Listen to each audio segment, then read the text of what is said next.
How can you learn to fly before you can stand up?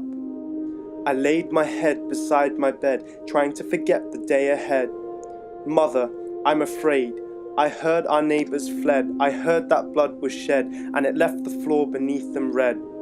Oh, my child, my dear, you are safe with me, she said. Tomorrow you will wake up to your favourite, sweet honey and bread. Do not fear or grieve, you are safe with me, wiping the tears I shed, making me smile instead. This is your home, but I woke up in such a fright to a sight of blinding light. I ran towards the door only to find it was still night. What are you doing there? My father cried. He grabbed me with all his might. His face was pale and white. I had never seen stars like these coming down so fast and bright. But they weren't stars, were they? Tear gas, drones, barrel bombs and fire. The screams were getting louder and my prayers were getting higher. I clasped my hands over my ears, hoping it would get quieter. My heart was beating faster, it was only getting harder. All I wanted was my mother, so I raced to try and find her. I found my mother on the floor, supplicating to her Lord. Never had I seen tears like these come from her before.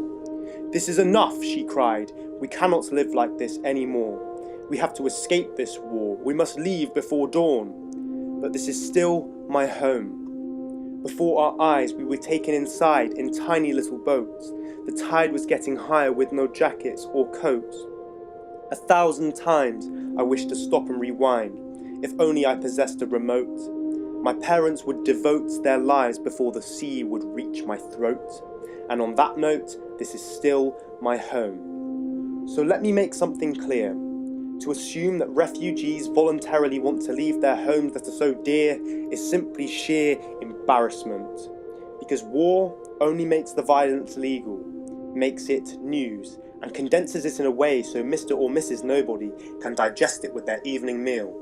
It turns victims into statistics to impede the way we feel, people getting paid for other people's blood, sweat and tears.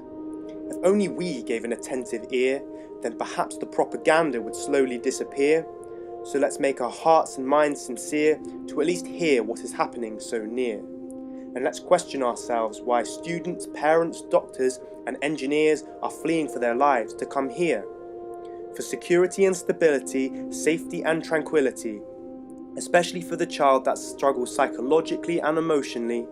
We can only begin to imagine faintly the trauma they are suffering so greatly. But lately, every day, young girls are escaping war, only to find themselves in human trafficking. This is actually happening. Humanity is vanishing. Our silence is damaging. Entire families have drowned in the Mediterranean, and we are simply watching them like an international stadium. We claim that there is nothing that we can do, nor that we possess the medium. We act as though humanity is simply something alien. Despite all this is still my home. So let's not turn a blind eye or stand by, but let's try.